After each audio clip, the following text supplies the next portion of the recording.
Belakangan ini, perhatian masyarakat Indonesia tersita oleh dua peristiwa yang melibatkan aksi main hakim sendiri. Salah satunya adalah kasus tragis yang menimpa seorang pemuda perantau di Morowali, Sulawesi Tengah. Ia kehilangan nyawanya setelah menjadi sasaran amukan massa karena diduga mencuri sepeda motor di area parkir sebuah minimarket di Bahodopi. Namun, benarkah tuduhan tersebut sesuai dengan kenyataan? Apa yang sebenarnya terjadi hingga situasi berubah menjadi aksi kekerasan yang berujung pada hilangnya nyawa seseorang? Mari kita telusuri kronologi lengkap dan fakta-fakta di balik peristiwa ini di sisi hitam.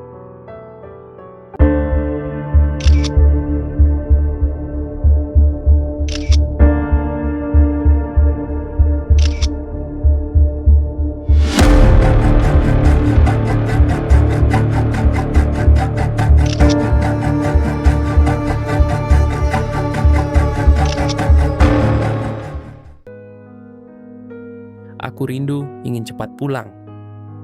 Hanya beberapa kata, tetapi itulah kalimat yang paling menggambarkan perasaan Setiawan, atau yang akrab dipanggil Wawan di hari-hari terakhirnya. Pesan itu ia kirimkan kepada sang istri, Nurhaliza, melalui WhatsApp. Di balik kalimat sederhana tersebut tersimpan kerinduan seorang suami yang telah berbulan-bulan jauh dari keluarga demi mencari nafkah. Kurang lebih selama 7 bulan, Wawan menjalani hubungan jarak jauh dengan istrinya setelah memutuskan merantau ke Morowali, Sulawesi Tengah. Di sana ia bekerja di salah satu perusahaan yang bergerak di sektor pertambangan dengan harapan dapat memberikan kehidupan yang lebih baik bagi orang-orang yang dicintainya. Wawan merupakan pria kelahiran 24 Januari 1993 yang berasal dari Desa Kompang, Kecamatan Sinjai Tengah, Kabupaten Sinjai, Sulawesi Selatan. Ia adalah anak kedua dari 5 bersaudara dan dibesarkan dalam keluarga dengan kondisi ekonomi yang sederhana. Sejak kecil, hidup Wawan sudah dipenuhi berbagai ujian. Ia kehilangan sosok ibu tercinta di usia yang masih belia.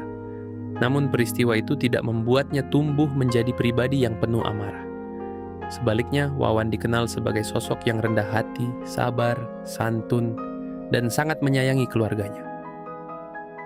Di mata teman-teman dan tetangganya, Wawan adalah orang yang ringan tangan. Meski hidup dalam keterbatasan, ia tidak pernah ragu berbagi dengan orang lain. Bahkan, pernah suatu ketika persediaan makanan di rumah hampir tidak ada, ia memilih menyembelih seekor ayam peliharaan milik ayahnya, agar teman-teman yang sedang bertamu tetap bisa makan bersama. Selain dikenal dermawan, Wawan juga merupakan pribadi yang taat beribadah. Ia rutin datang ke masjid dan selama hidupnya tidak pernah dikenal memiliki catatan buruk ataupun terlibat dalam persoalan kriminal. Karena itulah banyak orang di kampung halamannya mengenalnya sebagai sosok yang baik dan disegani. Bagi Nurhaliza, Wawan bukan hanya seorang suami, tetapi juga pasangan yang penuh kasih sayang dan kesabaran. Selama 6 tahun menjalani rumah tangga, meski belum dikaruniai anak, keduanya tetap bertahan dan saling menguatkan menghadapi setiap ujian kehidupan sebagai anak dan kakak. Wawan juga memikul tanggung jawab yang besar. Selain memenuhi kebutuhan sang istri, ia turut membantu biaya hidup adik-adiknya. Peran itu membuatnya menjadi salah satu penopang ekonomi keluarga. Keinginan untuk memberikan kehidupan yang lebih layak akhirnya mendorong Wawan meninggalkan kampung halamannya dan merantau ke Bahom Makmur, Kecamatan Bahodopi, Kabupaten Morowali, Sulawesi Tengah.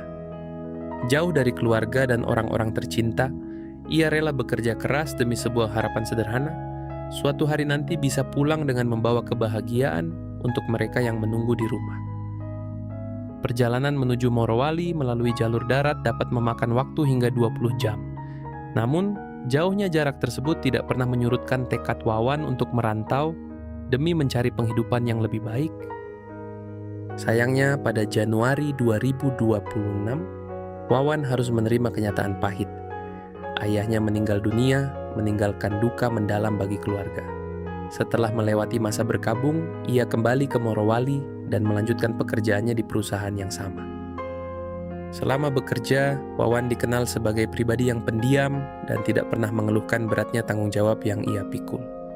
Karena itulah, banyak orang terkejut ketika namanya tiba-tiba dikaitkan dengan dugaan tindak pencurian pada Juli 2026. Peristiwa itu bermula pada Sabtu malam, 25 Juli 2026, sekitar pukul 11 malam WITA. Saat itu Wawan datang ke sebuah minimarket di kawasan pertigaan Baho Makmur untuk membeli sebuah kanebo. Ia mengenakan kaos hijau yang dilapisi sweater hitam, celana pendek warna krem, serta masker putih yang menutupi hidung dan mulutnya. Usai berbelanja, Wawan tidak langsung kembali ke tempat tinggalnya. Ia masih berdiri beberapa saat di depan minimarket.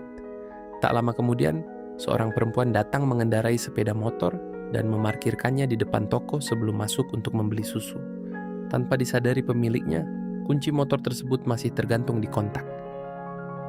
Berdasarkan rekaman CCTV di sekitar lokasi, terlihat Wawan beberapa saat mengamati sepeda motor itu.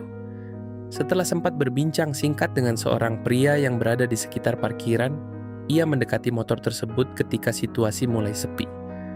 Wawan kemudian memundurkan motor, memutarnya, lalu mencoba mendorongnya sambil duduk di atas jok. Ia sempat berusaha menyalakan mesin, tetapi tidak berhasil. Belum sempat pergi jauh, pemilik motor keluar dari minimarket dan langsung berteriak, menanyakan kemana motornya hendak dibawa. Mendengar teriakan itu, Wawan segera menghentikan langkahnya, turun dari sepeda motor, lalu berbicara dengan perempuan tersebut.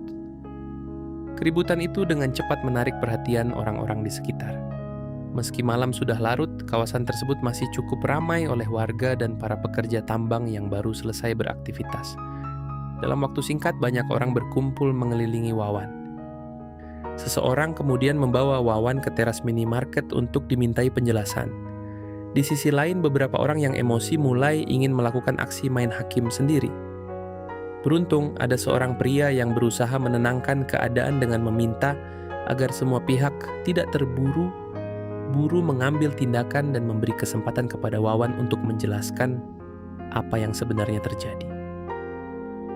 Di tengah kerumunan yang terus bertambah, Wawan tampak sangat gugup. Meski berusaha menjawab setiap pertanyaan dengan tenang, kepanikan jelas terlihat di wajahnya karena puluhan orang sudah mengepungnya, sementara hanya segelintir orang yang berusaha mencegah situasi berubah menjadi tindakan kekerasan. Wawan kemudian menjelaskan bahwa ia sebenarnya hanya berniat memindahkan sepeda motor tersebut karena dianggap menghalangi akses jalan. Namun di tengah penjelasannya, tiba-tiba sebuah pukulan keras datang dari arah samping dan mengenai wajahnya. Situasi pun berubah drastis. Beberapa orang yang berada di lokasi langsung bergerak mendekati Wawan dan berusaha ikut menyerangnya. Pria yang sejak awal mengajaknya berbicara masih berusaha melindungi Wawan. Mereka kemudian masuk ke dalam minimarket, sementara Wawan mencari perlindungan di balik meja kasir. Para karyawan yang sedang bertugas malam itu tampak terkejut melihat keadaan yang mendadak memanas. Wawan bahkan melepas sweater dan masker yang dikenakannya karena terus berkeringat. Wajahnya terlihat tegang, napasnya tidak teratur, dan ia hanya bisa bertahan di sudut area kasir. Di luar minimarket, semakin banyak orang berkumpul. Sebagian berdiri di depan meja kasir sambil terus mempertanyakan maksud dan tujuan tindakan Wawan. Seorang kasir juga sempat meminta agar persoalan tersebut tidak melibatkan pihak minimarket. Meski suasana semakin tegang, saat itu belum terlihat adanya upaya untuk segera meminta bantuan aparat. Beberapa saat kemudian, ketika ketegangan tak kunjung mereda, sejumlah orang menerobos masuk ke area kasir dan menarik paksa Wawan keluar. Aksi kekerasan pun tidak dapat lagi dihindari. Wawan menjadi sasaran pemukulan dan tendangan dari berbagai arah. Serangan terus berdatangan secara bergantian hingga mengenai hampir seluruh tubuhnya, mulai dari kepala, badan, hingga kaki. Orang-orang yang terlibat bukan hanya satu atau dua orang, melainkan belasan, bahkan diduga puluhan orang.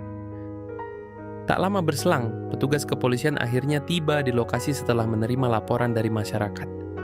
Mereka berupaya membubarkan kerumunan dan mengevakuasi Wawan. Proses tersebut tidak berjalan mudah karena massa masih memadati lokasi.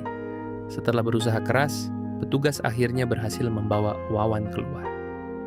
Saat dievakuasi, kondisinya sudah sangat lemah dengan banyak luka akibat pengeroyokan.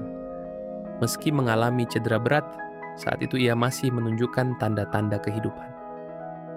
Setiawan, atau yang akrab disapa Wawan, segera dilarikan ke klinik PT IMIP untuk mendapatkan penanganan medis. Namun, karena kondisinya sudah sangat kritis, pihak klinik memutuskan untuk merujuknya ke RSUD Bungku agar mendapat perawatan yang lebih memadai.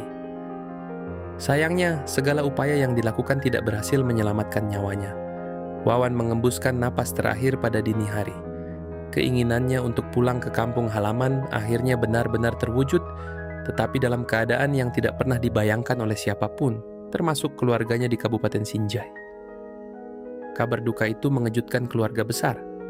Mereka tak menyangka Wawan menjadi korban aksi main hakim sendiri setelah diduga terlibat dalam upaya pencurian sepeda motor. Bagi keluarga maupun sahabatnya, tuduhan tersebut sulit dipercaya, karena selama ini Wawan dikenal tidak memiliki riwayat kriminal. Saat jenazah tiba di rumah duka, suasana haru langsung menyelimuti keluarga dan warga sekitar. Tangis pecah mengiringi prosesi penghormatan terakhir kepada Wawan. Ia kemudian dimakamkan di pekarangan belakang rumah, berdampingan dengan makam ayah kandungnya di Dusun Tombolo, Desa Kompang, Kecamatan Sinjai Tengah. Peristiwa ini memicu perhatian luas dari masyarakat. Sebagian menyesalkan terjadinya aksi main hakim sendiri yang berujung pada hilangnya nyawa seseorang. Di sisi lain, ada pula yang berpendapat bahwa dugaan tindak pencurian tidak bisa dibenarkan. Namun, apapun latar belakangnya, dugaan tindak pidana maupun tindakan menghilangkan nyawa di luar proses hukum sama-sama tidak dapat dibenarkan dan seharusnya diserahkan kepada aparat penegak hukum. Di tengah insiden tersebut, muncul informasi bahwa ada pihak-pihak yang diduga memanfaatkan situasi. Karyawan minimarket melaporkan beberapa barang, termasuk cokelat, diketahui hilang setelah kerumunan massa membubarkan diri. Kasus ini juga mendapat perhatian dari anggota DPRD setempat yang menyampaikan belasungkawa kepada keluarga korban. Mereka meminta kepolisian mengusut peristiwa ini secara menyeluruh dan menindak setiap pihak yang terbukti terlibat sesuai ketentuan hukum yang berlaku. Sementara itu, penyidik bergerak mengumpulkan bukti dengan memeriksa rekaman CCTV, meminta keterangan sejumlah saksi, serta mendalami identitas beberapa orang yang diduga terlibat dalam aksi pengeroyokan tersebut. Lalu, mengapa emosi warga saat itu begitu memuncak? Salah satu faktor yang disebutkan adalah maraknya kasus pencurian sepeda motor di wilayah Morowali dalam beberapa waktu sebelumnya.